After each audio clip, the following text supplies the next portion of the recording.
ओम शांति। ओम शांति। 7 अगस्त 1967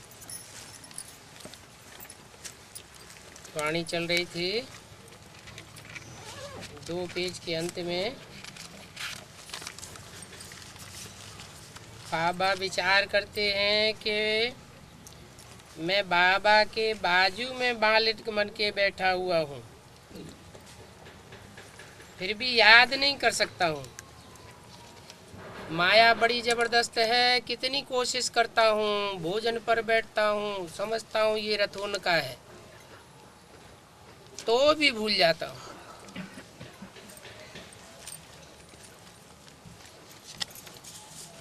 कितनी संभाल करते हैं इस रथ की।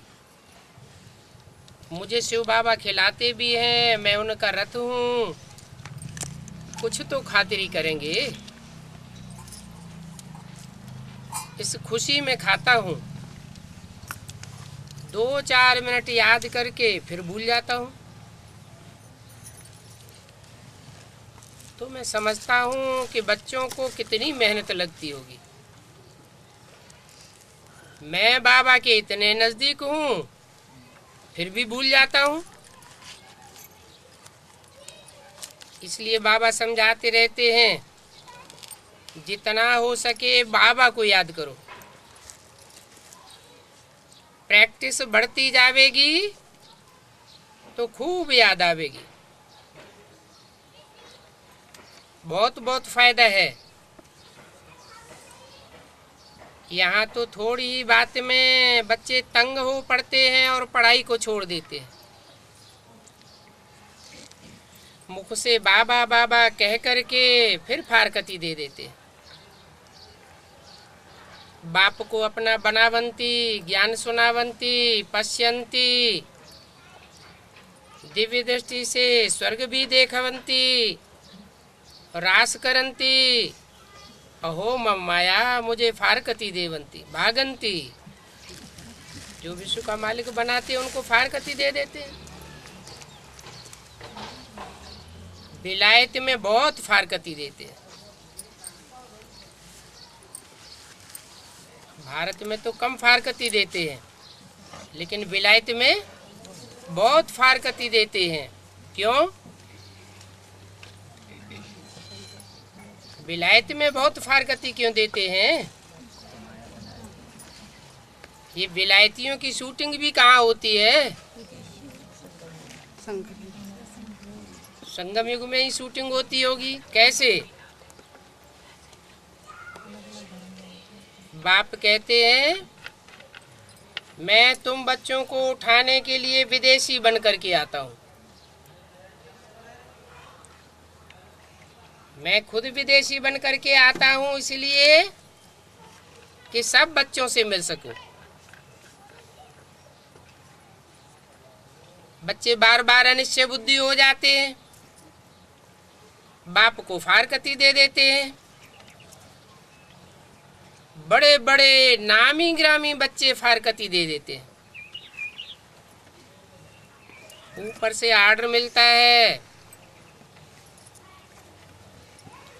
तो फारकती दे देते हैं। बाहर में बहुत ऐसा रिवाज है, और यहाँ भारत में देखो, विलायत की नकल करके फिर कितने गंदे हो पड़ते हैं। अभी बाप आकर के तुमको गटर से निकालते हैं,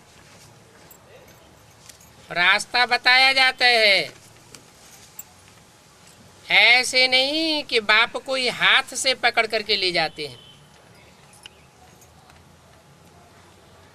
ये तो बुद्धि रूपी हाथ है। इन आँखों से तो अंधे नहीं हैं। हाँ, ज्ञान का तीसरा नेत्र न होने के कारण अंधे। अभी आत्मा कहती है हमारी आंखें खुल गई हैं, क्योंकि तुमको तीसरा ज्ञान का नेत्र मिलता है। अभी तुम सृष्टि के आदि मध्य अंत को जानते हो। तुम जानते हो कि कैसे आदि में हम श्रेष्ठ थे, फिर अंत में कैसे आकर के नीचे गिरे हैं।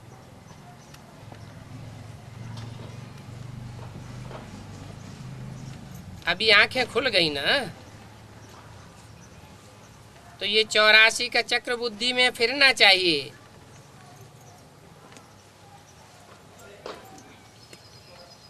तुम्हारा नाम है सुदर्शन चक्रधारी।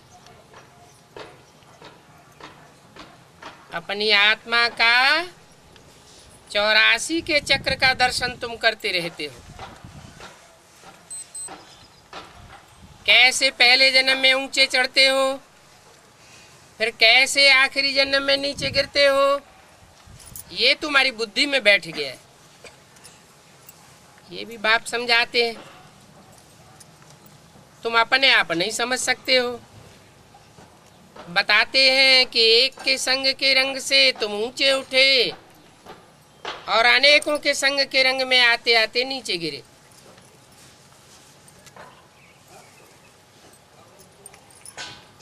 अभी एक बाप को याद करना है, ऐसी प्रैक्टिस करनी है जो अंत में कोई भी याद ना आवे, पिछाड़ी में ये अवस्था बनी रहे। कहते हैं अंत मते सुगते, अंत में जैसी मति हो जाएगी वैसी ही गति बनेगी। जैसे स्त्री का पुरुष के साथ प्यार होता है, जब वो मरता है तो उनके पिछाड़ी चिच्छा पर बैठ जाती है, बस मैं इस पति से जाकर के फिर मिलूं, ये भावना पूरी हो जाती है। अंत समय की भावना पूरी हो जाती है, अगले जन्म में जाकर के फिर मिलती है। परंतु नाम रूप देश काल तो सब बदल जाता है। तो देखो उनका कितना लब रहता है। यहाँ तुमको कोई उसे शिक्षा पर नहीं चढ़ना है, वो तो स्थूल आगे है, तुमको तो कौन सी चिता पर चढ़ाते हैं? योग अग्नि की चिता पर चढ़ाते हैं। ये ज्ञान शिक्षा भी है। ज्ञान शिक्षा पर बैठ बाबा की याद में रह करके शरीर छोड़ना, फिर भी वो पतियों का पति है, बापों का बाप है। कितना उन पर लब होना चाहिए, तो अपने अंदर में झांक कर देखना चाहिए। इतना लब है बाप के ऊपर, उठते बैठते चलते फिरते उनको याद करना है। स्त्री का पति के साथ बहुत प्रेम होता है, पति का भी स्त्री के साथ प्रेम होता है। वह प्रेमवती बन जाती है, वह प्रेमवता हो जाता है। तो दूसरे जन्म में भी बहुत प्यार रहता है। ऐसे बहुत घर होते हैं, स्त्री पुरुष परिवार बड़े प्यार से आपस में रहते हैं, जैसे कि सारे घर में स्वर्ग लगा हुआ है। 5-6 बच्चे इकट्ठे रहते हैं, सुबह सुबह को उठेंगे, सब पूजा में बैठेंगे, कोई झगड़ा आदि घर में नहीं होता है, क्योंकि एक रस रहते हैं, एक मत पर रहते हैं। अभी तो देखो बच्चे की एक मत, बाप की दूसरी मत, पत्नी की तीसरी मत, तो मतें सब अलग अलग हो जाती हैं। तुंडे तुंडे मत भिन्ना। अभी तुम जान गए हो कि हम एक श्रीमत पर अपनी राजधानी फिर से स्थापन कर रहे हैं। याद की यात्रा से और सृष्टि की आदि मध्यंत को जानने से हम चक्रवर्ती राजा बन जाएंगे। फिर उतरना शुरू हो जाएगा, फिर अंत में बाबा के पास आ जाएंगे। तो अब बुद्धि में बैठा कि एक श्रीमत पर चलने से उच्च पद पावेंगे। बाप कोई फांसी पर नहीं चढ़ाते हैं। एक तो कहते हैं पवित्र बनो, अपवित्र मनुष्य पवित्र देवताओं के आगे माथा टेकते हैं। तो पवित्र निर्विकारी बनना तो अच्छा है ना। इस समय सभी मनुष्य मूत पलीती हैं। जनावर तो आजकल फिर भी मनुष्यों से अच्छे हैं। मोर का मिसाल दिया जाता है। भारत का राष्ट्रीय पक्षी क्यों माना जाता है? बाप आकर बताते हैं। प्रश्न के सर पर मोर का पंख देते हैं। कृष्ण की कितनी पूजा करते हैं। बाप बताते हैं कि कैसे आंसू से गर्भ से जन्म होता है। ये भारत का ऊंचे से ऊंचे पक्षी है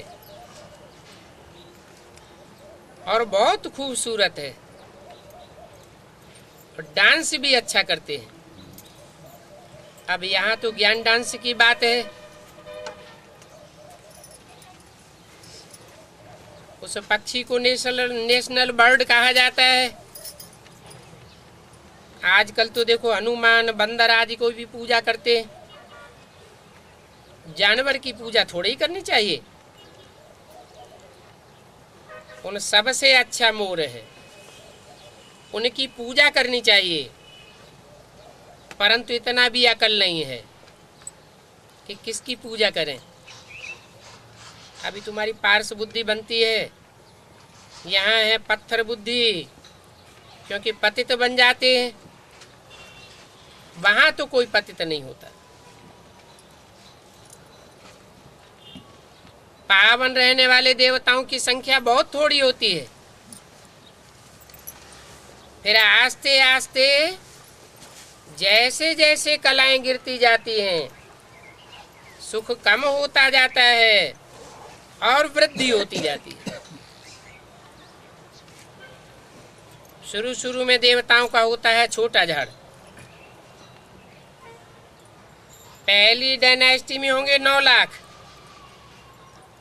फिर कितनी वृद्धि हो जाती है और ऊपर से आत्माएं भी उतरती रहती हैं। अभी तो 350 करोड़ आत्माएं सभी एक्टर्स हैं। इस समय की बात बताइए। 350 करोड़ कब बताए? मुरली कौन सी तारीख? 67 की। तो ये बना बनाया खेल है। ये बाप बैठ समझाते हैं। 67 के मुकाबले अभी 2007 में आबादी दुगनी होने जा रही है। तो अपवित्रता कितनी बड़ी होगी। उस समय के मुकाबले अब अपवित्रता भी दुगनी बढ़ चुकी। तो बाप बैठ समझाते हैं। शुरू से लेकर पहले पहले आदि सनातन देवी देवता धर्म होता है। सनातन क्यों कहा जाता है? क्योंकि बहुत पुराना धर्म है, पुराने से पुराना धर्म है। 7 अगस्त 1967 की वाणी का 4था पेज। फिर वही पुराना धर्म आधा कल्प के बाद वाम मार्ग में जाने से पतित बन जाते। इसलिए अपन को देवी देवता कहला ही नहीं सकते। फिर उनके चित्र बना करके नमन करते हैं। अभी बाबा कहते हैं आदि सनातन तो देवी देवता धर्म था। फिर ये हिंदू कहाँ से आ गए? और जो धर्म है, जैसे क्रिश्चियन धर्म स्थापन हुआ तो वह तो अंत तक चला आ रहा है। वो क्राइस्ट का ही नाम क्रिश्चियंस में चला आ रहा है। और ये देवी देवता धर्म वाले फिर अपने को हिंदू कह देते हैं। ये हिंदू नाम कैसे आ गया? हम तो आदि सनातन देवी देवता धर्म के थे। तुम इतना समझाते हो तो भी समझते नहीं। देवी देवताएं विश्व के मालिक थे, वो भी कोई की बुद्धि में नहीं। अभी तुमको बाप कितना समझदार बनाते हैं। समझदार मनुष्य सॉल्वेंट होते हैं, और जो बेसमझ मनुष्य होते हैं वो इंसॉल्वेंट हो जाते हैं। बाप कहते तुम भारतवासियों ने 84 जन्म लिए, जो आदि से अंत तक भारत के वासी हो, फिर 84 लाख का कितना बड़ा गोपोड़ा लगाई दिया। अभी तुम बच्चे इन सभी बातों को समझ गए हो कि 84 लाख योनियां तो हैं, परंतु मनुष्य आत्मा 84 लाख योनियों में नहीं जाती है। हाँ, 84 लाख योनियों जैसे कोई कोई कर्म करते हैं। अभी तुम बच्चे इन बातों को बाप द्वारा समझ गए हो। तुम तो कहते हो कहाँ जल्दी स्वर्ग बन जाए तो हम सुखी हो जावे। बच्चे पूछते हैं बाबा अर्जुन देरी है क्या? बाप कहते हैं तुम याद की यात्रा ही पूरी नहीं करते हो, इसलिए देरी है। तुम्हें और दूसरे याद आ जाते हैं।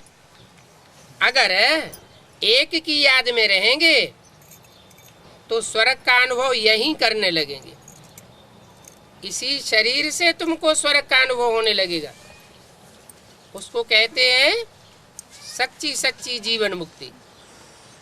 जीवन भी बना रहे, जीवन नष्ट भी न हो, और इस जीवन में रहते रहते सुख भोगने की अनुभूति हो, दुख भोगने की कोई भी अनुभूति न होने पावे।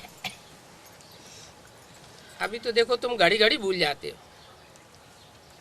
ये भी जानते हो मैं आया हूं तुमको ले जाने के लिए, मैं तुमको विश्व का मालिक बनाता हूं।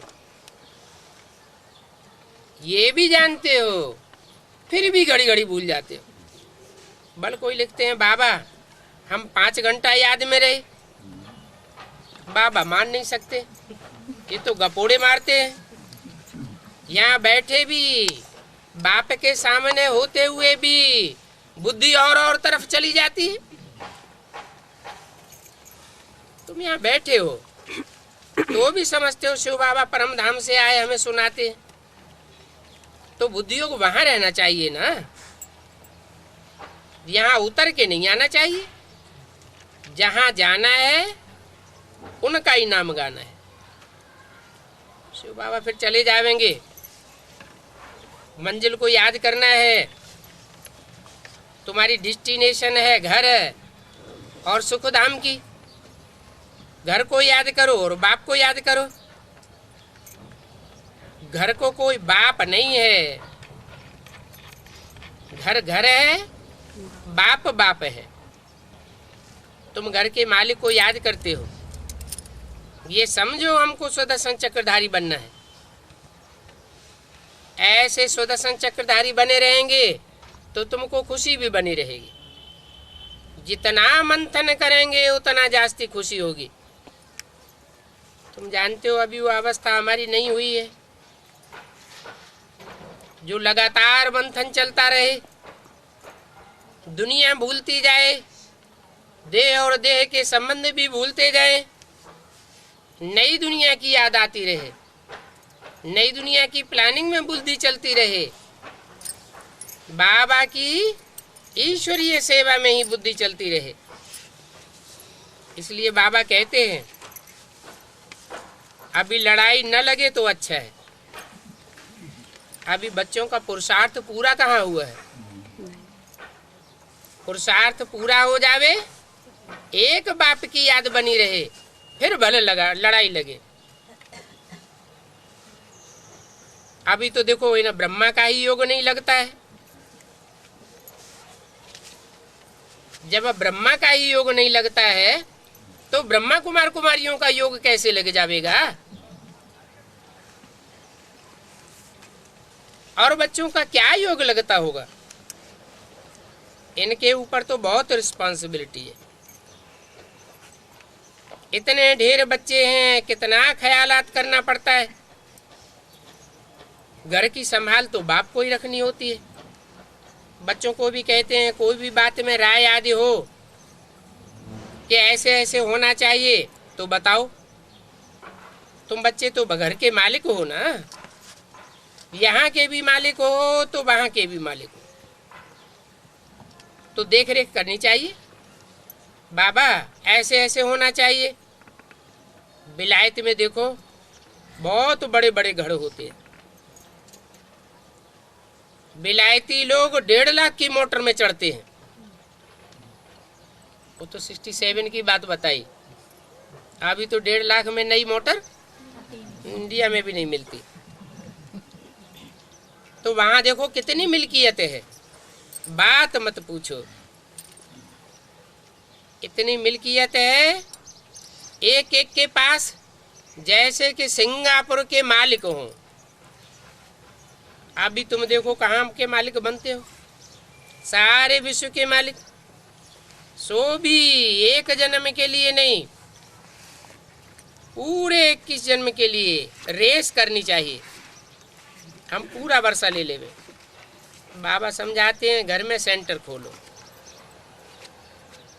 तो घर का वातावरण अच्छा बना रहेगा। घर में ही सेंटर खोलेंगे तो लक्ष्य की याद रहेगी कि हमें अपने घर का वातावरण कैसा बनाना है। जैसे लक्ष्मी नारायण के मंदिर में वातावरण होता है, कितना भव्य मंदिर बनाते हैं भक्ति मार्ग में। इतना भव्य मंदिर और कोई देवता का नहीं बनाते हैं। जगदम्बा का छोटा मंदिर बनावेंगे और लक्ष्मी नारायण का बहुत बड़ा भव्य मंदिर बनाते हैं। इस बात की यादगार है?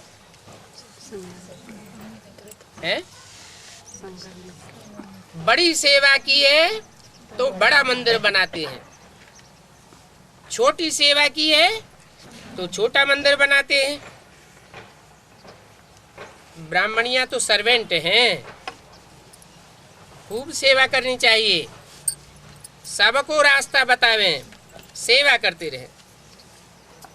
खुदा आकर के भारत को स्वर्ग बनाते हैं तो ये बच्चे भी खिदमत करते हैं। भारत तो सुखी होगा और बाकी सब धर्म वाले शांति धाम में चले जाएंगे। बाप है सबसे बड़ी अथॉरिटी, इनसे बड़ी अथॉरिटी और कोई होती नहीं है।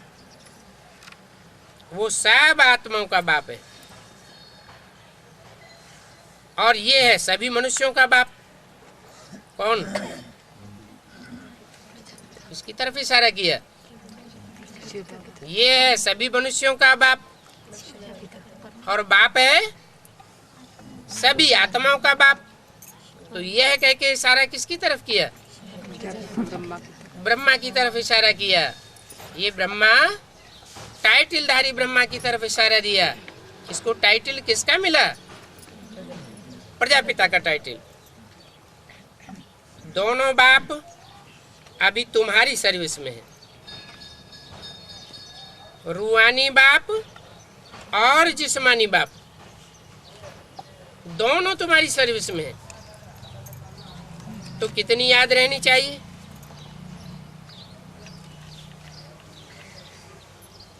रूहानी बाप रूह को प्योर बनाते हैं तो तुमको जरूर शरीर भी प्योर मिलेगा। 2 बाप है ना। तुम बच्चे जानते हो हम बाप से पढ़ रहे हैं। बाप निराकार है।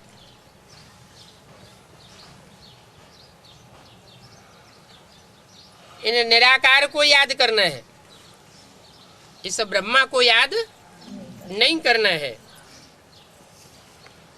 ये दादा को भी भूल जाना है। आत्मा की सगाई है शिव बाबा से, दलाल को थोड़े याद करना है। इसलिए इनका फोटो भी नुकसानकारक है, इनका ब्रह्मा का। जो फोटो रखने वाले हैं उनका नुकसान हो जाना है। क्या नुकसान हुआ?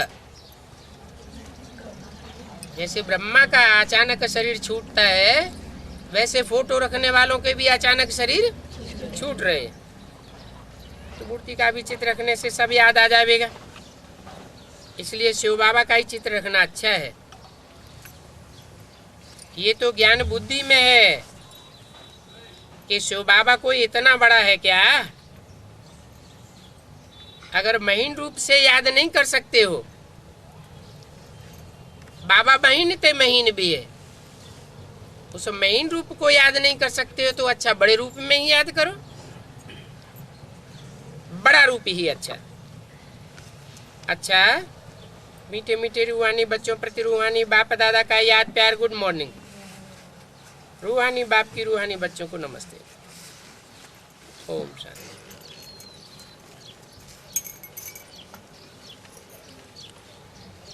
अगली वाणी है 12 अगस्त 1967। रिकॉर्ड चला है कौन आया आज सवेरे सवेरे। मीठे मीठे बच्चों ने गीत सुना, कौन आया है और कौन पढ़ाता है। ये बहुत अकल से समझने की बात है कि यह पढ़ाई हमको कौन पढ़ाता है। कोई तो बहुत अक्लमंद होते हैं, कोई कम अक्लमंद होते हैं।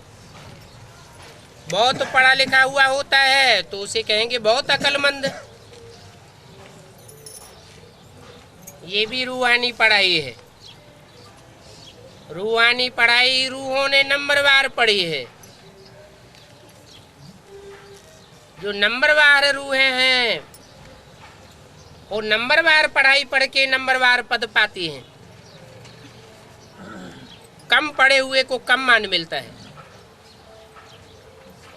जो शास्त्रादि बहुत पढ़ते हैं दुनिया में उनका बहुत मान होता है। ये तो है आज की कलयुग की दुनिया की बात। कहाँ कलयुग का अंत और कहाँ सतयुग का आदि। सतयुग का आदि करने वाला है सत्य बाबा। सत्य बाबा आकर के सत्य पढ़ाई पढ़ाते हैं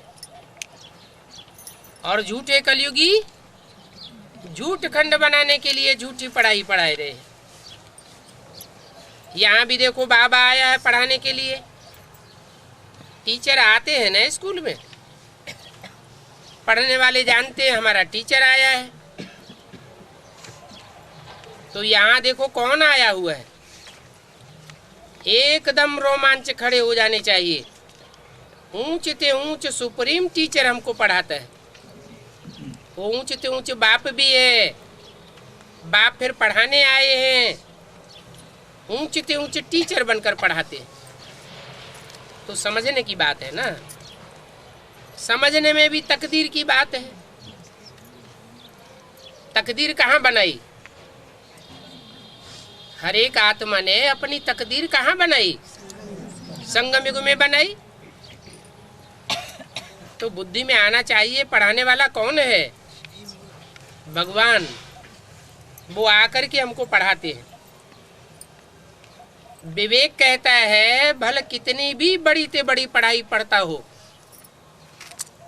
अगर बुद्धि में बैठ जाए कि ऊंच ते ऊंच सुप्रीम टीचर पढ़ाने आया है तो वह पढ़ाई झट छोड़ करके भगवान के पास आकर पढ़े। परंतु तकदीर में नहीं है। एक सेकंड में सब कुछ छोड़ आकर के बाप के पास पढ़ने आ जाए। ये तो जानते हो नरकवासी तो सब हैं। बाप ने समझाया अभी तुम पुरुषोत्तम संगम युगी बने हो।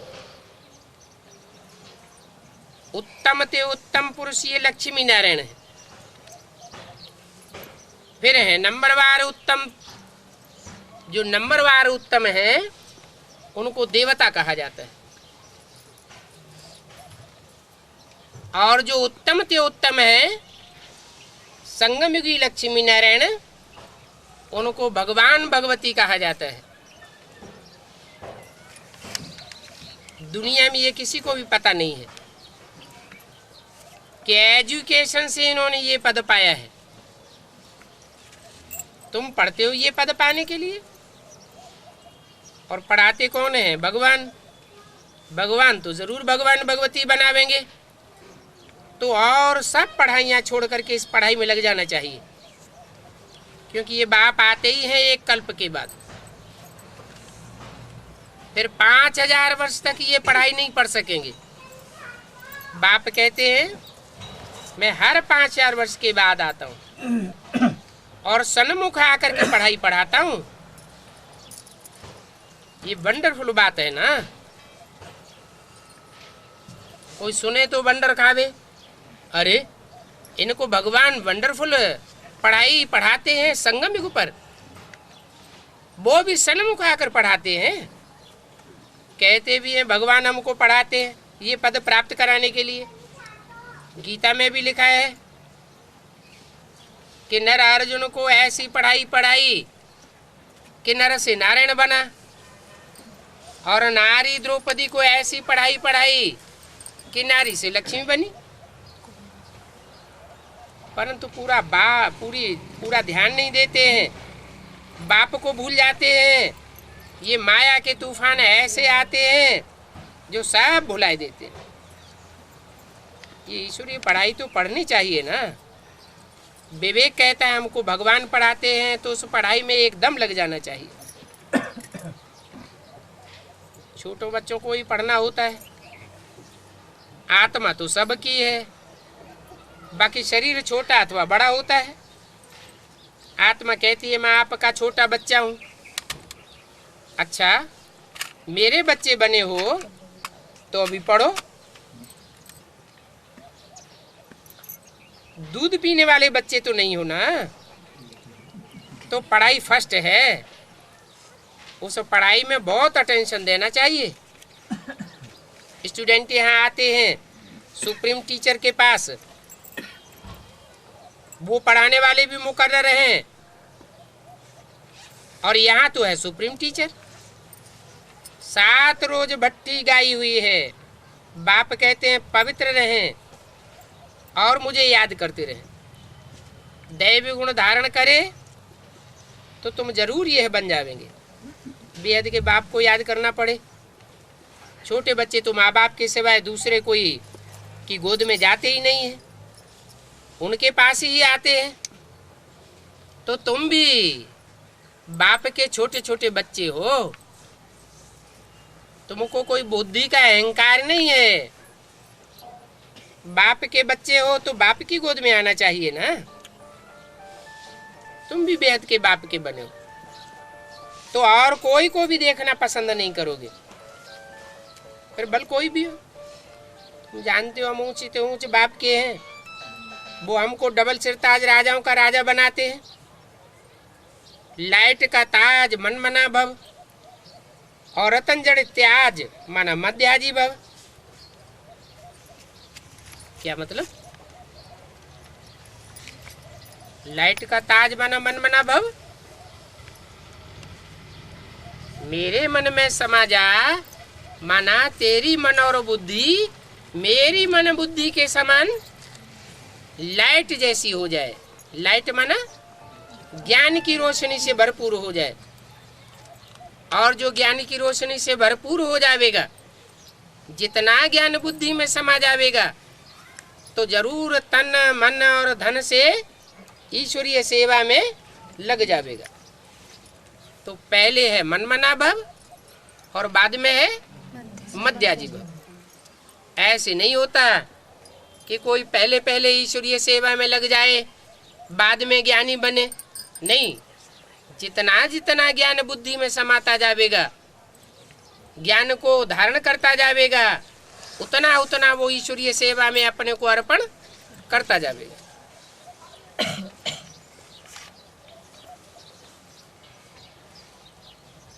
तो देखो इस पढ़ाई का कितना मान होना चाहिए। उन कालेजों को एकदम थूक देना चाहिए। अरे निश्चय बुद्धि हो जाए कि हमको बाप पढ़ाते हैं तो वो कॉलेज आदि पढ़ना एकदम भूल जाना चाहिए। हम इस पढ़ाई से विश्व के मालिक बनते हैं। 5000 वर्ष बाद हिस्ट्री रिपीट होती है, फिर बीच में कब आप आकर के पढ़ाई नहीं पढ़ावेंगे। तुमको राजाई का वर्षा मिल जाता है 21 जन्म के लिए। 21 जन्म के लिए तुम यहाँ जो राजाई का वर्षा लेने का पुरुषार्थ करते हो, वो पुरुषार्थ के संस्कार द्वापर युग से फिर शुरू हो जाते। जो यहाँ तीव्र पुरुषार्थी होता है वो द्वापर युग से फिर जन्म जन्मांतर तीव्र पुरुषार्थ करता है। हर जन्म में पुरुषार्थ करना और अगले जन्म में प्राप्ति करना, ये संस्कार तुम यहाँ डालते हो। अभी तुम जानते हो सब आत्माएं शांति धाम अपने घर चली जाएंगी, हम जाकर के सुख धाम में राज्य करेंगे। अभी तुम बच्चों को मालूम हुआ है असल में हम आत्माएं अपने बाप के घर में रहती हैं।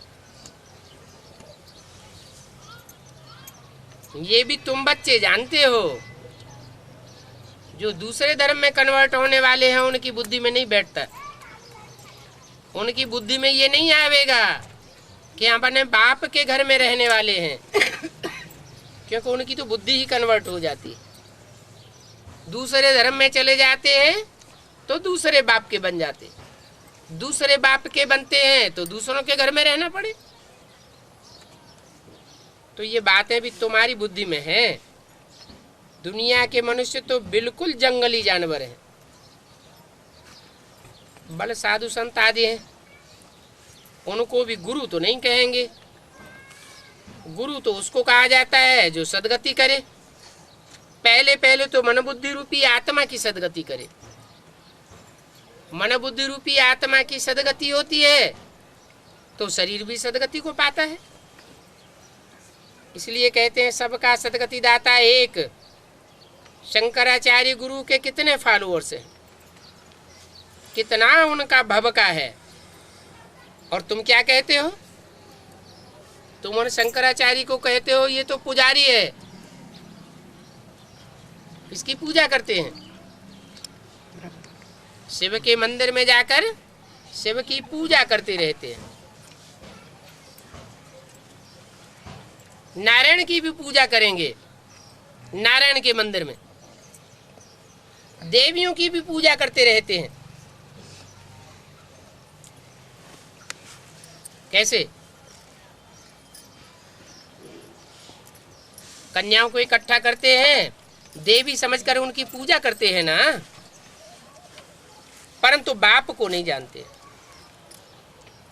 तो जो बाप को नहीं जानते वो तो जैसे आर्फन्स हुए। तुम भी पहले आर्फन थे, बाप का बनने से अभी तुम स्वर्ग के मालिक बनते हो, फिर बाप को भूल जाएंगे तो आर्फन बन पड़ते हैं। भारत इस समय पूरा आर्फन है। आर्फन उनको कहा जाता है जिनको कोई माई बाप नहीं होते, धक्का खाते रहते हैं। कभी इधर धक्का खावेंगे, कभी उधर धक्के खावेंगे। अभी तुमको तो बाप मिल गया है, खुशी में गदगद होना चाहिए। हम बेहद के बाप के बच्चे बने हैं। फिर परम पिता परमात्मा प्रजापिता ब्रह्मा द्वारा नई सृष्टि रचते हैं ब्राह्मणों की। तो प्रजापिता कौन हुआ? ब्रह्मा को टाइटलधारी प्रजापिता कहेंगे, नई सृष्टि रचने वाला, या ओरिजिनल प्रजापिता है नई सृष्टि रचने वाला? टाइटलधारी प्रजापिता है। प्रजापिता ब्रह्मा द्वारा जरूर नई सृष्टि रचते होंगे। ये तो बहुत समझने की बातें हैं। नई सृष्टि रचने के लिए नया संगठन तैयार करेंगे। तुम्हारे इस बात के चित्र भी हैं, विराट रूप का भी चित्र बनाया है, 84 जन्मों के लिए दिखाया है। हम सो देवता, फिर क्षत्रिय, फिर वैश्य, फिर शूद्र बनते। इन बातों को कोई मनुष्य नहीं जानते, क्योंकि ब्राह्मण और ब्राह्मणियों को पढ़ाने वाले बाप ब्राह्मणों को भूल गए हैं और बाप को भी भूल गए। दोनों का नाम निशान गुम कर दिया है। तो विराट रूप में दोनों को नहीं दिखाते। शिव को भी उड़ाई दिया है और ब्राह्मणों को भी उड़ाई दिया है। 12 अगस्त 1967 की वाणी का दूसरा पेज। अंग्रेजी में भी तुम लोग अच्छी रीति समझा सकते हो। जो अंग्रेजी जानते हैं उनको ट्रांसलेशन करके फिर समझाना चाहिए। क्या ट्रांसलेशन करके है? किस बात का ट्रांसलेशन करेंगे? अंग्रेजी जानने वालों को किस बात का ट्रांसलेशन करना है? जो भी बाबा की वाणी है उस वाणी का ट्रांसलेशन करके फिर समझाना चाहिए। फादर हमारा नॉलेजफुल है, उनको ये नॉलेज है कि सृष्टि का चक्र कैसे फिरता है, और दूसरे कोई को भी ये नॉलेज नहीं है। क्यों? क्योंकि सब मनुष्य मात्र जन्म मरण के चक्र में आते रहते हैं, और हमको जो बाप पढ़ाते हैं वो जन्म मरण के चक्र में नहीं आते हैं, इसलिए उनको सारी सृष्टि चक्र का ज्ञान है। हमारे 84 चक्रों का ज्ञान, चक्र का ज्ञान उनकी बुद्धि में है। वो आकर के हमको बताते हैं कि तुम्हारे आगे के जन्म क्या होंगे और पिछले जन्म में तुम क्या थे। वो फादर नॉलेजफुल है, पढ़ाते हैं। योग को भी बाप की याद कहा जाता है, जिसको अंग्रेजी में कम्यून कहा जाता है। बाप से कम्यूनिन और टीचर से कम्यूनिन, गुरु से कम्यूनिन, ये है गॉड फादर से कम्यूनिन। खुद बाप कहते हैं मुझे याद करो, और कोई भी देहधारी को याद न करो। मनुष्य गुरु आदि करते हैं, शास्त्र पढ़ते हैं, एम ऑब्जेक्ट उनका कुछ भी नहीं होता। कितने सत्संग करते हैं, यहाँ तो पढ़ाई है, एम ऑब्जेक्ट भी है। वहाँ पढ़ाई पढ़ते हैं शास्त्रों की पढ़ाई को, उस पढ़ाई में कोई एम ऑब्जेक्ट नहीं।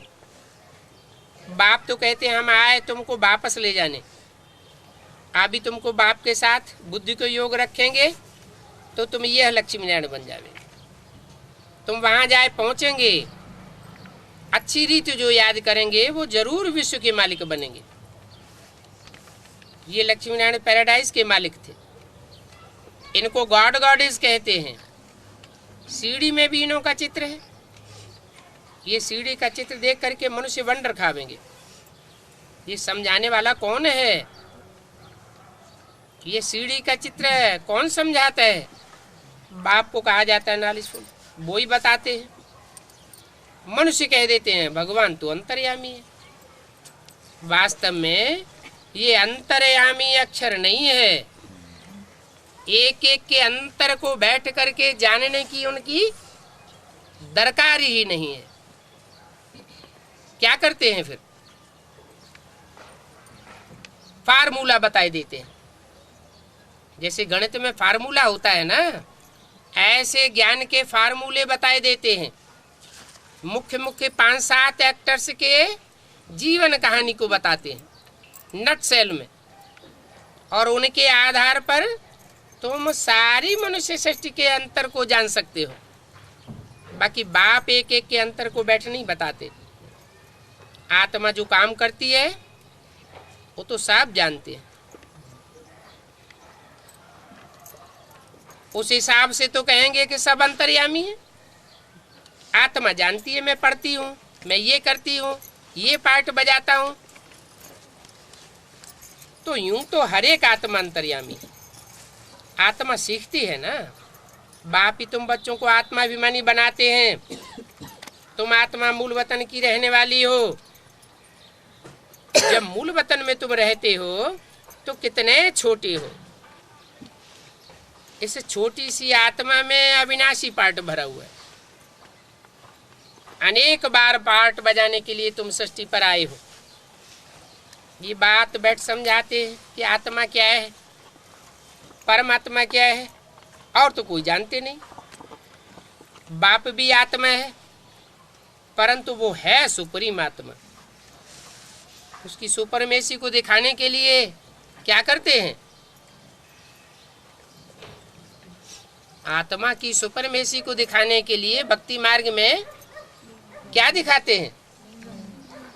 आत्माओं को शालिग्राम के रूप में छोटा छोटा दिखाते हैं और परमपिता परमात्मा को बड़ा दिखाते हैं। तो इससे साबित होता है कि सुपरमेसी है पार्ट बजाने के रूप में, गाया भी जाता है, चमकता है अजब सितारा। आत्मा बहुत सूक्ष्म है ना, इतनी सूक्ष्म है कि इन आंखों से उनको नहीं देख सकते। कोई कहते हैं हमें दर्शन कराओ, तो इन आंखों से दर्शन होगा क्या? इन आंखों से हम अपनी आत्मा का भी दर्शन नहीं कर सकते, तो परमात्मा बाप का दर्शन कैसे करेंगे? तुम किसी को भी सुनावेंगे तो कहेंगे ये तो बरोबर परमपिता परमात्मा बाप का ही ज्ञान है। ऐसे नहीं कि वह बाप कोई इतना बड़ा ज्योतिर्लिंगम है, नहीं, ज्ञान की ज्योति है जिसको बड़े ज्योतिर्लिंगम के रूप में दिखाया है। बाकी कोई इतनी बड़ी ज्योति नहीं है जो अर्जुन ने कहा मैं सहन नहीं कर सकता हूँ। ये तो भक्तों के लिए, भक्ति करने के लिए इतना बड़ा बनाया है। बिंदी की तो पूजा हो ही नहीं सकती है। बिंदी की पूजा होगी या बिंदी को याद करेंगे? बिंदु को याद किया जा सकता है, पूजा कैसे करेंगे? जल चढ़ावे तो लुढ़क जावेगी। तो बिंदु का बड़ा आकार बनाते हैं, बड़ा आकार बनाते हैं तो उसे शालिग्राम या ज्योतिर्लिंगम कहा जाता है। तो देखो,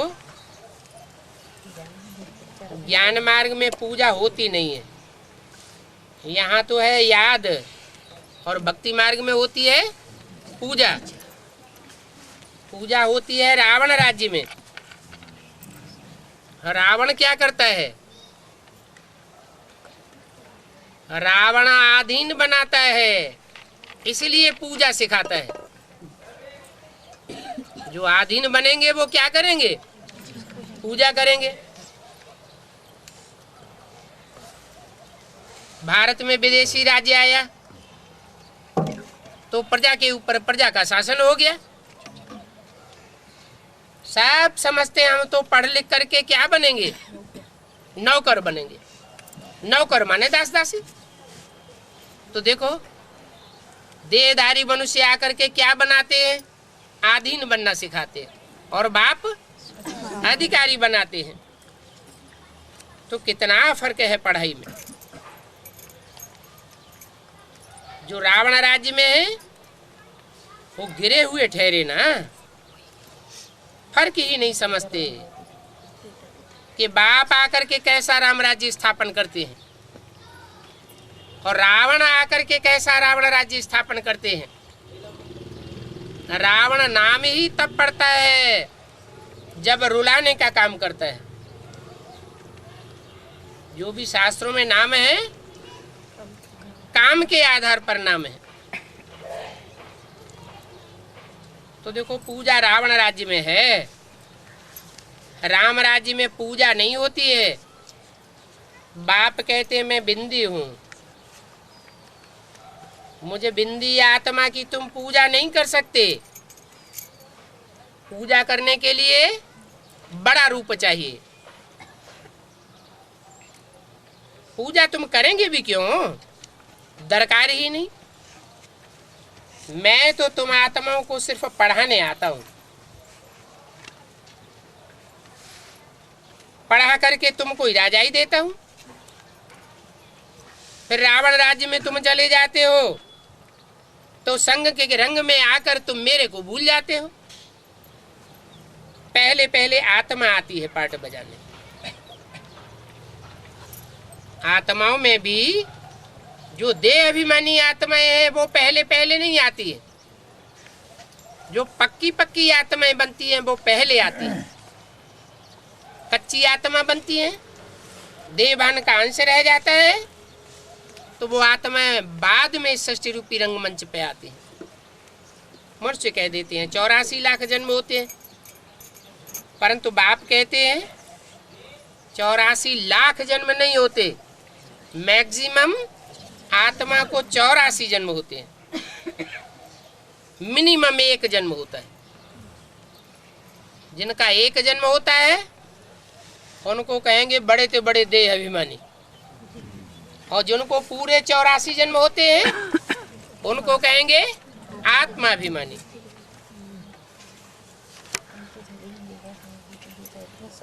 ये माथुर बच्चा जब विदेश में जाकर के ये बातें सुनावेंगे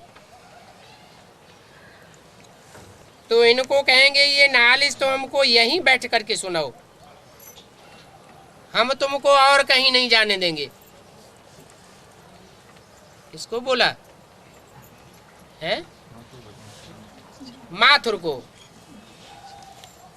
जैसे ब्रह्मा की औलाद ब्राह्मण, विष्णु की औलाद वैष्णव, शिव के फॉलोअर से शैव, एक मात्रा बढ़ जाती है। ऐसे ही मथुरा की औलाद माथुर।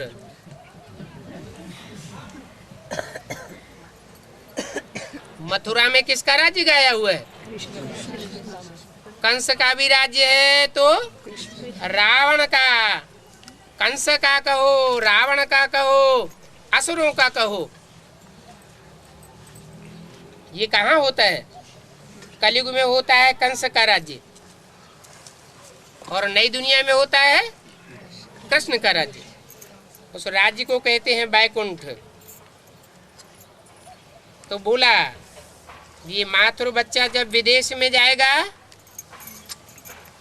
तो कहेंगे ये बातें हमको यहीं बैठ करके सुनाओ, वहां भारत में हम तुमको नहीं जाने देंगे। क्यों? विदेशी लोग ऐसे क्यों कहेंगे? भारतवासी क्यों नहीं कहते? क्योंकि भारतवासी है कुंभकर्ण और विदेशी है जागती ज्योति। न ज्यादा तमो प्रधान बनते हैं और न ज्यादा सतो प्रधान बनते हैं।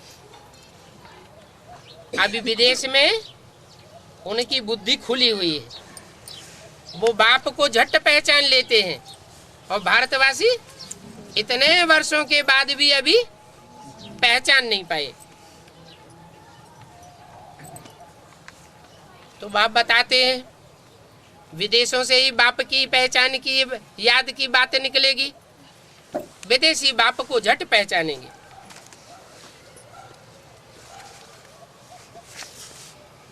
कहेंगे कि यहाँ ही बैठ जाओ, लालच देवेंगे तुमको। वहां 2-4 हजार रुपया मिलता है, हम आपको यहाँ 10-20-50 हजार रुपया भी देंगे। हमको यहीं बैठ करके ये नाली सुनाओ। गॉड फादर हम आत्माओं को पढ़ाते हैं। आत्मा ही जज बैरिस्टर आदि बनती है, बाकी तो मनुष्य सब देह अभिमानी। कोई को भी ज्ञान नहीं है आत्मा का। इस दुनिया में बड़े बड़े फिलासफर्स तो बहुत हैं, पर ये नॉलेज किसी को भी नहीं है। गॉड फादर निराकार पढ़ाने आते हैं, हम उनसे पढ़ते हैं। क्या? गॉड फादर निराकार पढ़ाने आते हैं। निराकार माने बिंदु है? बिंदु कैसे पढ़ावेगा? जरूर फादर बन के आता है तो साकार में पढ़ावेगा। पढ़ाने आते हैं और हम उनसे पढ़ते हैं। ब्रह्मा के तन में बैठा हुआ है तो इनसे पढ़ते हैं, ये कहना चाहिए। उनसे पढ़ते हैं ऐसे क्यों कहा? क्योंकि आने वाले बाप के भविष्य के पार्ट की तरफ इशारा दिया। हम उनसे बैठ पढ़ते हैं। ये बातें सुनकर के चक्रित हो जाएंगे। ये बातें कब हमने सुनी और पढ़ी नहीं। सन्यासी लोग तो सिर्फ विलायत में जाकर कहते हैं कि हम भारत का प्राचीन राजयोग सिखाते हैं, जानते तो कुछ भी नहीं है। वही शरीर की प्रक्रियाएं बैठ सिखावेंगे। आसन सिखावेंगे, प्राणायाम सिखावेंगे। ये बाप तो सच्चा सच्चा राजयोग सिखाते हैं। तुम कहेंगे ये शास्त्र आदि सब भरतनाट्यम। एक बाप को ही कहते हैं लिबरेटर गाइड। वो ही जब के लिबरेटर है तो फिर क्राइस्ट को क्यों याद करते हो? ये बातें तुम अच्छी रीति समझाओ तो चक्रित हो जाएंगे। कहेंगे हमने ये बातें सुनी, ये सही है। पैराडाइज की स्थापना अभी हो रही है।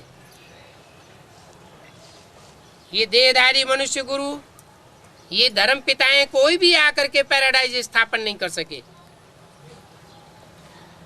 ये पैराडाइज स्थापन करने के लिए महाभारी महाभारत लड़ाई भी सामने खड़ी।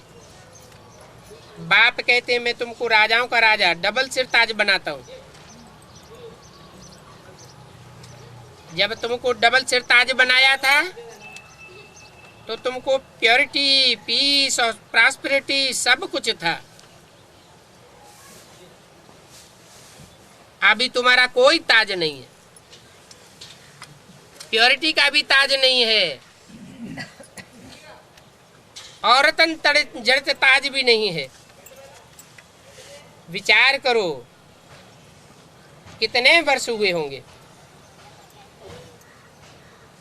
कहते भी हैं क्राइस्ट से 3000 वर्ष पहले लॉर्ड कृष्ण का राज्य था। कहेंगे ये तो बरोबर स्पिरिचुअल नॉलेज है। ये जरूर डायरेक्ट सुप्रीम फादर का बच्चा है।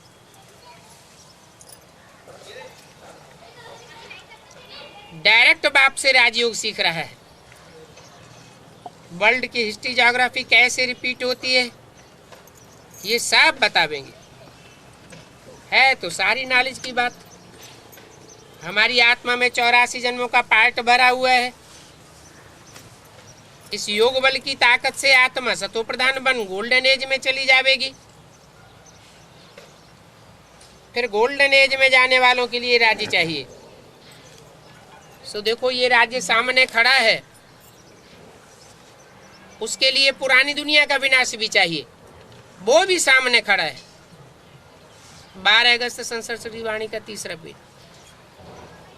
अभी फिर से धर्म का राज्य होगा। अभी तो सारी दुनिया में अधर्म है, धर्म के नाम पर अधर्म फैले हुए हैं। ये पापात्माओं की दुनिया बन गई है। अभी तो तुम पावन बन रहे हो। बोलो हम इस याद के बल से प्योर बनते हैं। और जो भी हैं जो इस राजयोग को नहीं सीखेंगे उन सब का विनाश हो जाएगा। नेचुरल कैलेमिटीज भी आनी है। हमारा तो रियलाइज किया हुआ है, हमने ये सब दिव्य दृष्टि से देखा हुआ है कि अभी ये सब खलास होने वाला है। बाप आए हैं डीटी वर्ल्ड स्थापन करने के लिए। गॉड ही आकर के डीटी वर्ल्ड स्थापन करते हैं। गॉड ही आकर के गॉड गॉडेस बनाते हैं।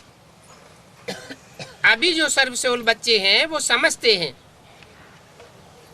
कि विलायत में ये सन्यासी लोग जाकर के क्या सिखाते हैं, कितना अडल्ट्रेशन करप्शन है। कहते हम राजयोग सिखाने आए हैं भारत का। अब वो तो जाकर के योग सिखाते हैं ब्रह्म से। कौन? जो सन्यासी विदेश में जाकर के ब्रह्म से योग करना सिखाते हैं, उसकी शूटिंग कहाँ होती है? कौन करता है शूटिंग? है जो विदेश में जाते हैं और ब्रह्मा से राजयोग करना सिखाते हैं, वो जाकर के शूटिंग करते हैं। जानते हैं कि ब्रह्मा है बाप के रहने का स्थान, तो वो ब्रह्म तत्व है। जैसे ब्रह्म तत्व जड़ तत्व है, वैसे ब्रह्मा की बुद्धि भी कैसी थी? जड़त्वमयी बुद्धि थी। जो भी मुरलियां चलाई उन मुरलियों के तंत्र को मम्मा फिर भी समझती थी। ब्रह्मा की आत्मा उन मुरलियों के तंत्र को नहीं जानती थी। तो देखो, जाकर के राजयोग सिखाने का बहाना बनाते हैं और ब्रह्म से योग करना सिखाते हैं। कितने पैसे उनको मिलते हैं, इतने पैसे मिलते हैं कि भारतवासियों की तो परवाह भी नहीं करते। विदेश में तो पैसा भरा पड़ा है। तुम बोलो किससे? विदेश की बात हो रही है ना, तुम उन विदेशियों से बोलो, अरे हम तुम्हारे पैसे का क्या करेंगे? अभी तो ये विनाश सामने खड़ा है। कहेंगे ओहो, ये तो वास्तव में गॉडफादर के चिल्ड्रंस हैं, इनको पैसे की भी कोई परवाह नहीं। तो तुम बच्चे ये जानते हो कि पैसों का तुम क्या करेंगे? ये तो लड़ाई लगनी है, नेचुरल कैलेमिटीज होनी है, सबका क्या हाल होने वाला है वो तुम जानते हो। जब ये एटम बम फटेंगे, जो मनुष्यों की रचना है वो फट पड़ेगी, तो ये बड़े बड़े मकान आदि सब गिरने लग पड़ेंगे। तुम जानते हो ये बम शायद 5000 वर्ष पहले भी बनाए थे। शास्त्रों में इनका आग्नेयास्त्र के रूप में गायन है। कहते हैं यादवों के पेट से मूसल निकले थे। ये मूसल नहीं निकले थे, वास्तव में कोई स्थूल पेट से मूसल नहीं निकलते हैं। ये तो बुद्ध रूपी पेट है जिसमें से ये मिसाइल से निकले हैं। इन मिसाइल से सारी दुनिया का ध्वंस हो जाएगा। बड़े बड़े महल माड़ियाँ अटारियाँ गिरेंगी तो दुनिया का सबसे बड़ा विनाश होगा भूकंप से। ओम शांति।